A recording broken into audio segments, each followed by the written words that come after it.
살아계신 예수님 이름으로 간절히 기도하옵나이다. 아멘. 오늘도 주님의 은혜를 사모하여 나오신 우리 모든 성도님들 주님의 이름으로 사랑하고 축복합니다. 우리 옆에 있는 분들하고 인사하시겠습니다. 오늘도 잘 오셨습니다. 인사하시겠습니다. 오늘도 잘 오셨습니다. 우리 앞뒤로 인사합니다. 은혜 많이 받으시기 바랍니다. 오늘 하나님께서 우리에게 은혜를 주십니다. 그 충만한 은혜로 가득 채워지는 이 귀한 밤이 되기를 주님의 이름으로 간절히 축복합니다.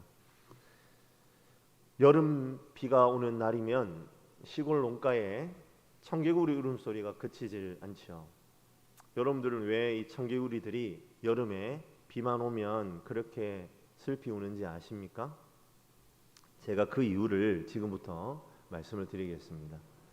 옛날에 청개구리 한 마리가 살았는데 그렇게 엄마 말씀을 거꾸로 실천하면서 살았답니다. 밥을 먹으라고 하면 자겠다고 하고, 자라고 하면 밥을 먹겠다고 하고, 밥 내어놓으라고 하고, 학교 가라고 하면 방구석에 틀어박혀서 나오지를 않고, 오늘은 휴일이니까 학교 안 가도 된다고 하면 무조건 책가방 둘러매고 집을 나섭니다. 그래서 청개구리가 엄마 우라통을 하루에도 수십 번씩 들었다 놨다 합니다.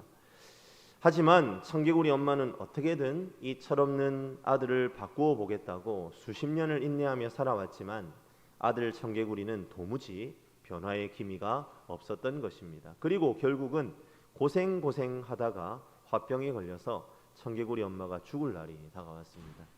목숨이 경각에 달린 순간 엄마 청개구리가 아들 청개구리에게 유언을 남깁니다.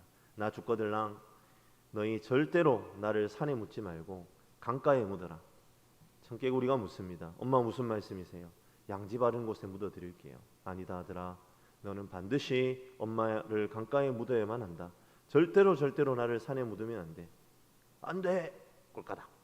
드디어 엄마 청개구리가 운명하셨습니다. 아들 청개구리는 돌아가신 엄마 청개구리를 붙들고 통곡을 합니다. 울며 불며 자신의 지금까지의 철없던 행동들을 후회하며 조금만 더 엄마가 살았으면 내가 정말 효도하고 엄마 말씀 잘 들었을 텐데 하면서 무수한 생각이 머릿속을 파노라마처럼 지나갑니다. 그리고 아들 청개구리가 결심을 합니다. 그래, 나는 결심했어. 이번에는 내가 엄마의 유언을 꼭 지키고야 말리라. 그래서 엄마를 강가에다가 모셨어요. 옆집 참개구리 아저씨가 말립니다. 아이고 이 청개구리야, 제정신이냐? 그러다가 너희 엄마 산소 다 떠내려간다. 무슨 정신으로 이러냐? 엄마가 돌아가셔서 야가 실성을 했나? 정신 차려라. 청개구리 말 아니에요 아저씨. 제가 엄마 말 안 듣고 지낸 세월이 얼마나 후회가 된다고요. 저는 마지막 유언만이라도 꼭 지켜드리고 싶어요 하면서 꾸역꾸역 강가에 엄마 묘를 만들었다는 거 아니겠습니까? 엄마 청개구리가 왜 이런 유언을 남겼겠습니까? 그렇지요. 아들 청개구리가 평생 동안 한 번도 자기 말을 안 들었잖아요.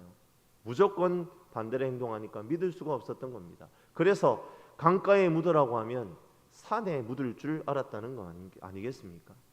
그런데 이놈의 청개구리는 엄마 속도 모르고 진작에 좀 말을 잘 듣지 강가에다가 묘를 썼다는 거 아니겠어요?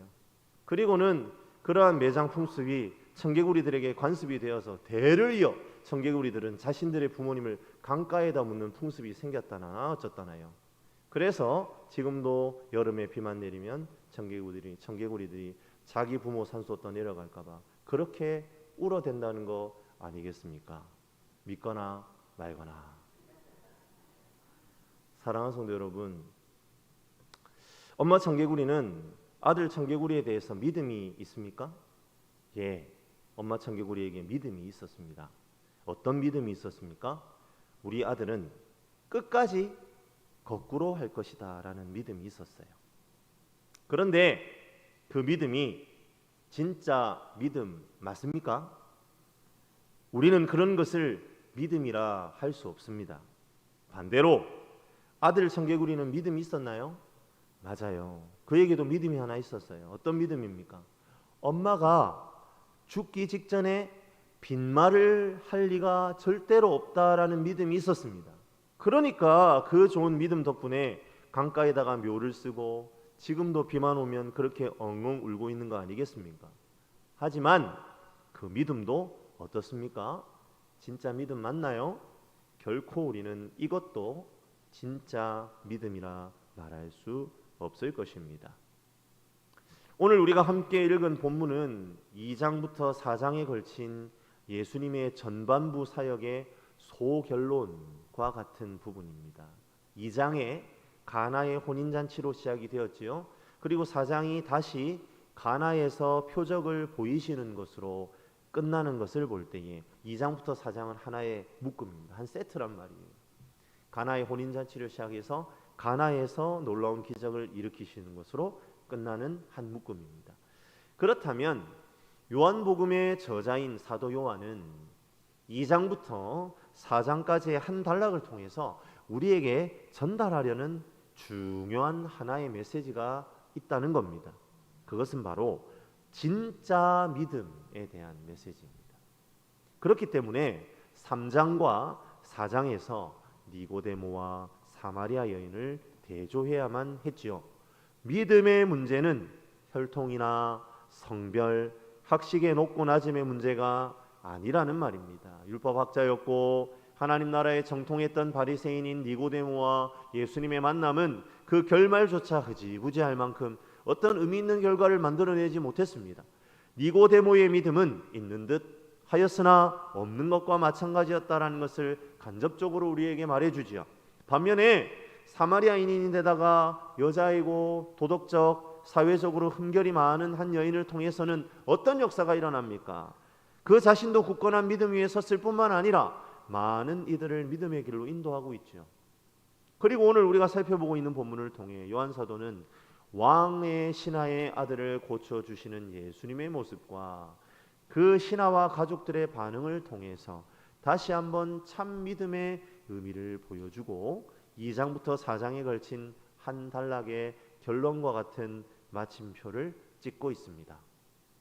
바로 이것이 너희가 붙잡아야 할 믿음이다 라고 선포하듯이 말이죠. 오늘 우리가 읽은 본문 43절은 이틀이 지나매라는 시간을 나타내는 구절로 시작됩니다. 이 이틀은 어떤 이틀일까요? 그렇지요. 바로 사마리아 사람들의 강청을 받아들여서 더 머물게 된 이틀입니다. 그 이틀이 지난 후에 예수님은 발걸음을 다시 재촉하고 계십니다. 이제 사마리아 사람들의 환호를 뒤로한 채 갈릴리로 발걸음을 옮기시지요. 그런데 44절에 묘한 말을 예수님께서 하십니다. 그것은 다름 아닌 선지자가 고향에서는 높임을 받지 못한다는 의미심장한 말입니다. 이 말 속에는 우리가 먼저 이 말을 통해서 우리가 먼저 알 수 있는 것은 예수님께서는 자기 자신을 선지자 곧 메시아로 인식하고 있다. 자기 인식을 분명히 하고 있다라는 것을 알 수 있죠. 그런데 그러한 예수님은 어느 곳에서도 환영받지 못하는 숙명이다라는 사실을 또한 분명하게 하십니다. 고향에서 환영을 받지 못하는데 다른 곳에서는 내가 오죽하겠느냐 이런 의미겠죠. 그런데 45절로 이어지는 갈릴리 사람들의 반응은 우리를 좀 헷갈리게 합니다. 우리 한 목소리로 45절 말씀을 한번 읽어볼까요? 같이 읽습니다. 갈릴리의 이름에 갈릴리인들이 그를 영접하니 이는 자기들도 명절에 갔다가 예수께서 명절 중 예루살렘에서 하신 모든 일을 보았음이더라.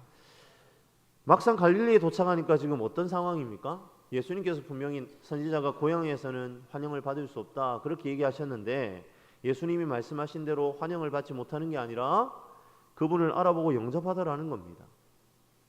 그리고 그 영접하는 이유가 예루살렘에서 하신 모든 일을 보았기 때문이다라고 합니다.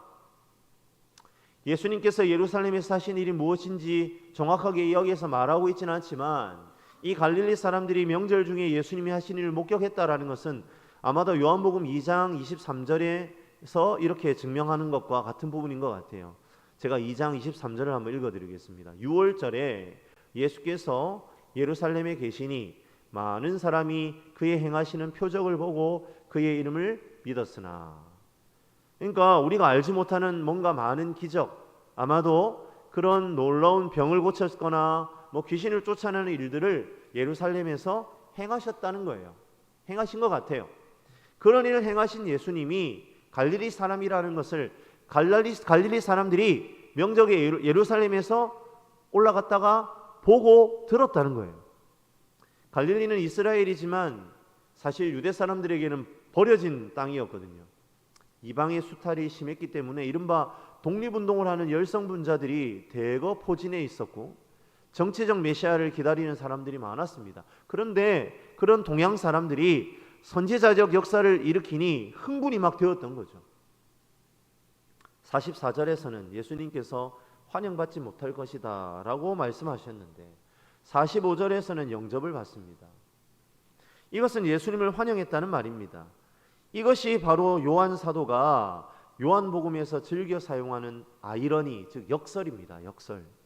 요한 사도는 이처럼 역설적인 상황을 이렇게 기록한 다음에 이어지는 본문을 통해서 숨은 의도를 잘 풀어서 설명하는 거예요. 결론적으로 말하자면 예수님께서 갈릴리에 들어갔을 때에 갈릴리 사람들이 영접했다는 것은 환영받은 것으로 보일 수 있지만 사실상 진정으로 환영받으신 것이 아니라는 말입니다.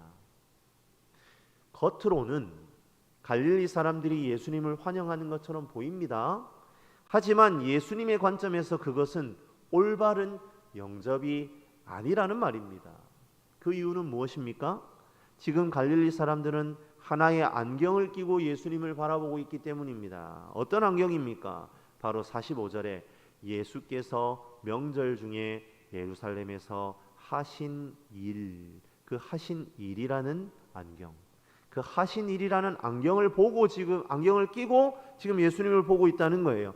예수께서 명절 중 예루살렘에서 하신 일을 보고라는 이 표현은 4장 39절에 사마리아 여인이 사마리아 사람들에게 했던 내게 행한 모든 것을 그가 내게 말하였다라는 말하고 비슷한 말입니다.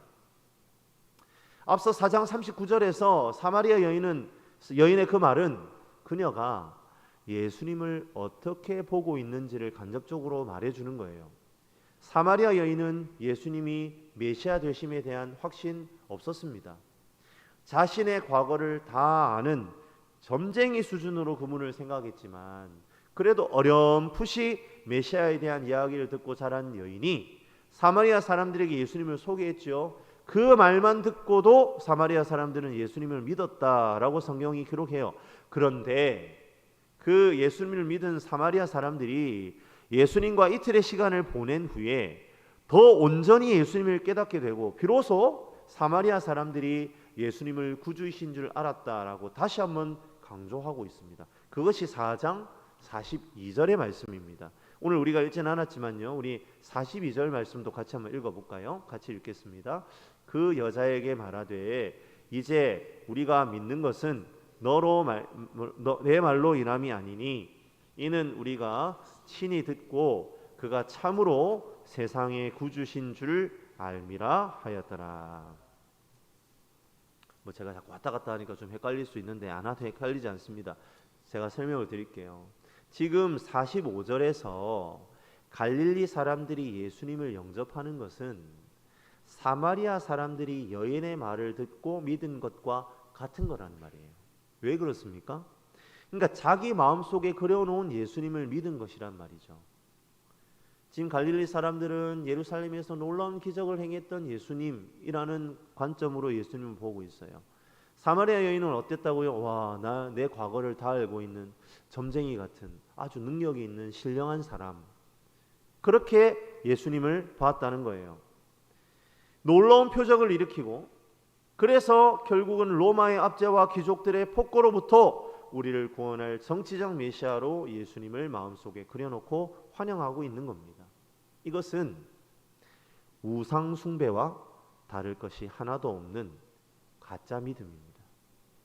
청개구리가 엄마 청개구리의 의도 따위는 상관치 않고 문자 그대로 유언을 받아서 강가에다가 묘를 쓰는 것이 효도라고 생각하고 강가에서 계속 울어제끼는 그 믿음과 같다는 말입니다. 사랑하는 성도 여러분, 우리들의 믿음은 어떻습니까? 우리들의 믿음은 건강한가요? 우리는 오늘 이 말씀 앞에서 정직하게 우리 자신을 보아야 합니다. 장담할 필요도 없고 더군다나 절망할 필요도 없습니다. 정직하게 바라보고 제대로 되어 있지 않다면 이 시간 다시 주님을 붙잡으면 되기 때문입니다. 예수님의 제자들도 그랬습니다. 제자들도 표적에 의지하는 믿음이 있었습니다. 대표적인 사람이 도마였죠. 그는 예수님의 부활 소식을 듣고 믿지 않았습니다.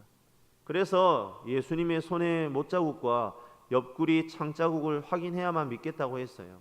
그때 예수님 다시 나타나셔서 손가락 못자국과 창자국에 손을 넣어보라고, 만져보라고 하십니다.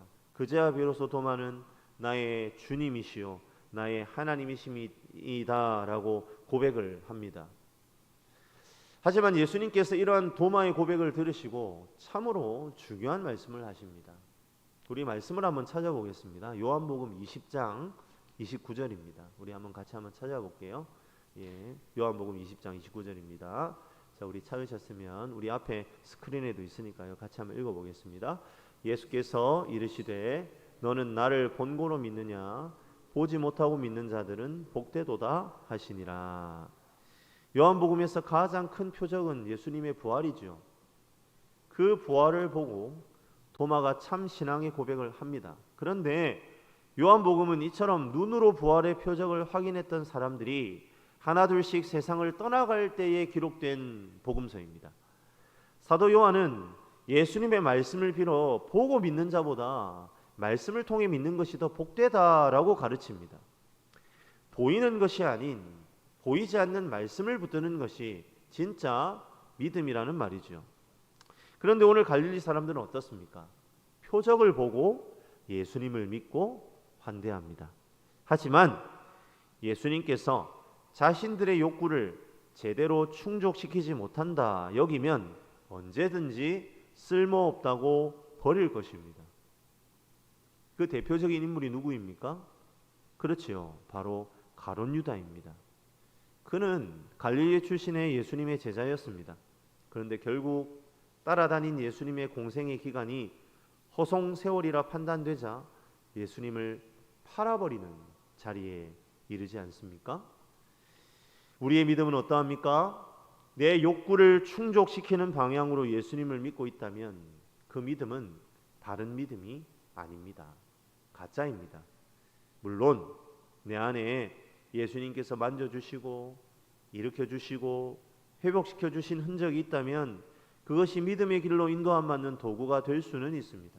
병고침, 재정적인 문제 해결과 같은 개인적인 표적이 교회로 발걸음하는 계기가 될 수 있어요. 하지만 그것은 통로로서의 역할로 끝나야지 그것이 믿음과 신앙의 중심이 되면 곤란합니다. 그러면 기복주의적, 우상숭배적 기독교 신앙이 될 수도 있는 것입니다. 그렇다면 사랑하는 성도 여러분, 우리는 어떻게 해야 진짜 믿음을 소유한 사람으로 살아갈 수 있습니까? 그 진짜 믿음에 대해 요한 사도는 이어지는 왕의 신하의 아들이 고침받는 사건을 통해 우리에게 설명해 주고 있습니다. 46절에 예수님은 갈릴리에 도착하자마자 가나를 방문하십니다. 이곳은 2장 1절부터 11절에 나타나는 가나의 혼인잔치에서 물을 포도주로 만든 첫 번째 표적을 일으키신 곳이지요. 주님은 이곳에서 물로 극상품 포도주를 만들어 주셨습니다. 연흥이 깨어질 수 있는 찰나에 주님 덕분에 놀라운 회복을 경험한 장소이죠. 요한 사도는 그래서 의도적으로 가나의 첫 번째 표적을 일으킨 곳이라는 사실을 분명하게 밝힙니다. 그리고 그 사건에 버금가는 놀라운 표적이 여기에서 일어날 것이다 라는 사실을 암시해 주고 있는 거죠. 그곳에서 예수님은 왕의 신하를 만납니다. 그는 가버나움의 병중에 있는 아들을 두고는 홀로 예수님을 찾아왔습니다. 가버나움에서 가나까지의 거리는 왕복 하루길입니다. 먼 거리를 예수님이 오셨다는 소문을 듣고 달려와서 간청합니다. 예수님, 우리 아들 좀 살려주십시오. 저와 가버나움으로 동행해 주시기만 하면 우리 아들의 병이 나을 줄로 압니다. 제발 부탁드립니다. 아들의 병이 나을 수만 있다면 무슨 일이라도 할 기세입니다.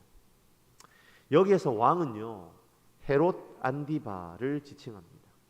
당시 팔레스타인 지역은 로마에 의해서 지배를 받고 있었고, 로마는 지역을 분할해서 분봉왕을 세워서 다스리거나 총독을 파견해서 통치하였습니다. 예루살렘 지역은 총독을 직접 파견하였지만 갈릴리 지역은 워낙 열성당원들에 의한 테러가 잦아서 앞잡이를 세워서 분봉왕을 세워서 다스리게 한 거죠. 그 분봉왕이 바로 헤롯 안디바였습니다. 예수님께서 여우라고 지탄을 했던, 예수님께 여우라는 지탄을 받았던 인물이죠. 이 문제의 인물 헤롯의 신하입니다. 많은 학자들이 왕의 신하, 오늘 이 본문에 나타나는 왕의 신하를 유대인이 아닌 이방인일 것이다 라고 봅니다. 그렇다면 지금 그는 정말 많은 것을 내려놓고 예수님께 나아간 거예요. 이방인들은 유대인들 사이에 유대인들과 상종하지 않습니다. 이방인들과 유대인들 사이에 골이 깊죠. 유대인에 대한 콧대도 상당히 높았을 것입니다. 하지만 그는 모든 것을 다 내려놓고 유대인 랍비 중 한 명인 예수님께 가서 엎드린 겁니다. 여러모로 사마리아 여인과 비교되지요. 사마리아 여인도 유대인들과 상종하지 않는 사마리아 사람이었고 주변 사람들이 다 아는 치부가 있었습니다. 이방인인 헤롯의 신하도 마찬가지입니다. 많은 사람들의 질시를 받았겠지만 그는 그것조차 무릅쓰고 하나님께 나와야 할 만큼 남모를 고통, 목마름이 있었어요. 바로 아들의 병이었죠. 47절을 보니 지금 이 신하는 매우 절망적인 상황인 것을 보게 됩니다. 아들이 거의 죽게 되었다고 성경이 기록하죠. 자녀가 부모보다 먼저 죽을지도 모른다는 절망의 구렁텅이에서 지푸라기 하나 잡는 심정으로 예수님께 나아왔습니다. 헤롯의 신하라고 했습니다. 그에게는 부와 권력이 있습니다. 아들의 병을 고치기 위해서 얼마나 많은 돈을 들였겠습니까? 백방으로 수소문했을 것입니다. 그래도 해결이 되지 않자 명성이 자자한 예수님이 갈릴리에 입성했다는 첩보가 입수되었어요. 한시라도 빨리 만나기 위해 그는 당일 아침에 최선을 다해 출발했을 겁니다. 그리고 정오쯤 도착된 겁니다. 팔레스타인 제망에서 정오는요, 일을 하지 않는 시간입니다. 누군가를 방문하는 것도 사실은 실례인 시간입니다. 하지만 그는 간절합니다. 지금이 아니면 아들을 살릴 수 없다는 간절함이 그에게 있습니다. 사마리아 여인이 예수님을 만나는 장면과 비슷합니다. 그녀도 사람의 눈을 피해 정오의 물을 기르러 왔다가 예수님 만났잖아요. 하지만 차이가 있다면 그녀는 예수님이 먼저 다가갔지만 지금 이 상황에서는 왕의 신하가 예수님께 먼저 다가가고 있다는 것이 차이겠죠. 그런데 그때 예수님께서 48절에 이상한 말씀을 하셔요. 제가 한번 읽어드리겠습니다. 예수께서 이르시되 너희는 표적과 기사를 보지 못하면 도무지 믿지 아니하리라. 어떻습니까? 지금 이렇게 간절하게 예수님께 읍소하며 예수님께서 도와주시기를 구하는 그 신하 앞에 너무나 냉정한 표현 아닙니까? 간다는 말씀, 그렇다고 안 간다는 말씀도 하지 않으신 채 툭 뱉은 말씀입니다. 이 덕미로운 점은 이 말이 왕의 신하에게만 한 말이 아니라 함께 모여있는 갈릴리 사람들을 모두에게 아울러서 던지신 말씀이라는 거예요. 왜 그렇게 볼 수 있냐면 48절에 이 말을 듣는 대상을 너희는 이라고 말씀하시기 때문입니다. 자연스럽게 45절의 말씀과 연결하여서 책망하시는 예수님의 말씀이라는 거예요. 예수님이 기대하시는 믿음은요, 금이 환영한 예수님을 환영하는 갈릴리 사람들의 태도나 아들을 고쳐달라고 간절하게 구하는 왕의 신하의 태도 모두 아니라는 겁니다. 예수님이 기대하시는 게 그게 아니라는 거예요. 이거 진짜 믿음이 아니라 너희는 그냥 단순히 표적과 기이한 일을 직접 보거나 귀로 들었기 때문에 나에게 이런 반응을 보이고 있는 것이구나. 너희는 그렇게 나한테 반응하고 있을 뿐이야. 그렇게 예수님께서 말씀하고 계시다는 거예요. 예수님께서 지금 이 부분을 책망하시는 이유는 어디에 있습니까? 병고침이나 기적적인 재정의 문제가 해결되는 것 등이 하나님의 존재를 깨달아 믿음을 가지게 되고 간절하게 기도하는 접촉점이 된다는 사실에는 의심의 여지가 없습니다. 우리 주님께서 그것까지 싸잡아 비난하시는 것은 아닙니다. 문제는 하나님을 마치 우리의 뒤치다거리나 하시는 분으로 생각하는 태도예요. 우리가 문지르기만 하면 짜잔 하고 나타나서 문제를 해결하는 램프의 요정쯤으로 예수님을 생각하는 태도를 경계하고 계시는 겁니다. 예수님께서 왕의 신하에게 직접적으로 하신 말씀은 아니었습니다. 48절 말씀 말입니다. 하지만 그는요, 예수님의 말씀을 듣고는 마음이 들켜버렸어요. 자신은 이런저런 떠도는 이야기를 듣고 지금 지푸라기라도 잡는 심정으로 온 것이 맞거든요. 이분이 메시아다. 이분은 내가 붙잡아야 될 믿음으로 붙잡아야 될 분이다. 그런 마음 없었습니다. 자신은 그냥 지금 그런 마음으로 온 게 아니에요. 그래서 그는 더 큰 믿음을 가지고 간구해야 되겠다라고 생각한 것 같아요. 그래서 49절에 주여 내 아이가 죽기 전에 내려오소서 더 간절하게 메어 달립니다. 예, 맞습니다. 선생님, 저는 그저 풍문 듣고 내 자식 살려보겠다고 여기 왔어요. 제가 저한테 뭐라고 말씀하셔도 좋습니다. 그러니 제발 가버나움으로 저와 함께 가주십시오. 제발. 그런 의미가 아마 49절에 담겨 있지 않겠습니까? 자신의 모든 신분과 명예를 내려놓고 한 아들의 아비로 예수님께 간청합니다. 믿음을 보였습니다. 그러나 예수님은 냉정합니다. 50절입니다. 예수께서 이르시되 가라 내 아들이 살아있다 하시니, 참 어떻게 보면 얄궂으신 예수님이시죠. 마음고생이 이만저만 아닌 사람한테 좀 친절하게 해주시면 좋을 텐데 그냥 한마디 툭 던지십니다. 네 아들 살았으니 그만 가보시게. 그런데 놀라운 것은요, 이 신하의 반응입니다. 그 예수님의 말씀을 믿고 그 자리를 떠납니다. 51절에 나와 있죠. 마치 이렇게 예수님의 말씀을 듣고 자리를 떠나는 태도는 왕의 명령을 듣고 이유를 따지지 않고 그대로 행하는 모습과 똑같은 모습이다라고 많은 성경학자들이 해석합니다. 체념하고 떠난 것이 아니란 말이에요. 믿었습니다.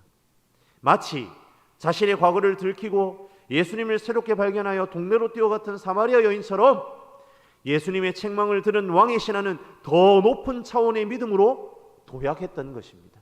사랑하는 성도 여러분, 시험 없는 믿음이나 사랑은 없습니다. 믿을 수밖에 없는 상황에서 믿는 것은 의미가 없어요. 하지만 도무지 믿을 수 없는 상황에서의 믿음은 그 가치를 발휘합니다. 우리 주님께서 이 시간 저와 여러분에게 요구하시는 믿음이 바로 이것입니다. 이것이 진짜 믿음임을 믿고 의지하는 저와 여러분들이 되시길 주님의 이름으로 간절히 축복합니다. 왕의 신하는요, 왔던 길을 되돌아갑니다. 오늘 우리가 방금 읽었던 말씀을 잠깐 보시면 이 왕의 신하가 예수님과 헤어진 다음에 자기의 그 종들과 바로 만난 것처럼 그렇게 보여지잖아요. 그런데 사실 예수님과 헤어진 시간이 이제 7시, 우리의 시간으로는 오후 3시쯤입니다. 가는 길에 아마 해가 기울고 숙소를 찾아서 하룻밤을 보냈을 겁니다. 그리고 다음 날 날이 밝자마자 걸음을 재촉합니다. 바쁜 마음을 가지고 게네사렛 평지를 거닐 때쯤 반대쪽에서 낯익은 얼굴들이 보이는 거예요. 무슨 말이냐면 종을 바로 만난 것이 아닙니다. 하루가 지나고 그 다음 날 아침쯤 되었을 때에 종들을 만난 거예요. 종들은 어떤 소식을 전합니까? 아이가 살았다는 소식을 전하지요. 그리고 주인에게 이 기쁜 소식을 알리기 위해서 아마 그들도 한아름에 달려왔을 것입니다. 왕의 신하가 얼마나 놀랐겠습니까? 정말 믿음대로 이루어졌기 때문입니다. 그리고 그 와중에 종들에게 어떻게 묻습니까? 언제부터 아들이 기력을 회복하였는지 묻지요. 놀랍게도 예수님께서 내 아들이 살았다 말씀하신 제7시, 어제 오후 3시경이었습니다. 왕의 신하는 예수님께서 동행하지 않으셔도 아들이 나을 것을 믿었기에 그곳을 떠나 집으로 발걸음을 옮겼습니다. 하지만 당장 일어날지 몇 날을 더 힘겨운 시간을 보내다가 회복할지는 알지 못했습니다. 하지만 그는 선택했습니다. 과정을 모른다고 결과까지 의심치는 않았기 때문이지요. 그리고 그 믿음은 놀랍게도 예수님의 말씀과 동시에 응답으로 연결되었습니다. 사랑하는 성도 여러분, 우리가 믿음의 여정에서 어려운 부분이 이런 부분 아니겠습니까? 하나님께서 사랑하신다는 거 알겠고 좋은 거 주시겠다는 거 알겠는데 그게 도대체 언제냐는 물음이 항상 우리를 괴롭혀요. 나는 너의 하나님이 되고 너는 내 백성이 된다, 내가 책임진다, 그 말로는 성에 안 차는 겁니다.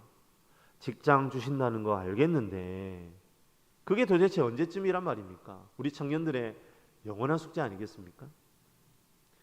생활이 나아진다고 하셨는데 언제쯤이라고 말씀해 주실 수도 있지 않으신가요? 그러한 물음표가 결국에는 우리의 믿음을 하나도 자라지 못하게 만들어요.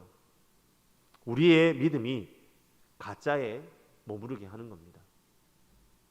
하지만 진짜 믿음은 그 시간의 주도권마저 주님께 내어드리는 것임을 신뢰하는 저와 여러분들이 되시기를 주님의 이름으로 간절히 축복합니다. 하나님을 나 나름대로의 신앙 공식에 짜 맞추는 불신앙을 범하지 않기를 바랍니다. 진짜 믿음은 나를 버리고 예수님을 얻는 것입니다. 왕의 신하가 자신의 계획 방법 다 내려놓고 말씀 한마디에 집으로 돌이켜 길 위에서 믿음을 경험한 것처럼 우리의 믿음도 그렇게 경험되기를 간절히 축복합니다. 우리의 인생을 하나님이 만드신 그대로 존중하며 사는 것이 믿음인 줄로 믿으시기를 바랍니다. 그러기 위해서 우리에게 결단이 필요합니다. 더 이상 내 처지에 연연하지 않겠다는 결단, 내 가능성에 목매지 않겠다는 결단을 주님이 요구하십니다. 이 결단을 통해 우리의 삶에 부어지는 믿음이 진짜 믿음입니다. 그 믿음이 저와 여러분 그리고 우리의 가족과 우리 전대중앙의 공동체를 생명으로 인도하는 분기점이 될 것입니다. 그 믿음, 그 참 믿음, 진짜 믿음을 회복하여 참 생명, 영생의 자리로 나아가는 저와 여러분들이 되시기를 주님의 이름으로 간절히 축원합니다. 사랑과 은혜가 많으신 하나님, 오늘 이 밤에도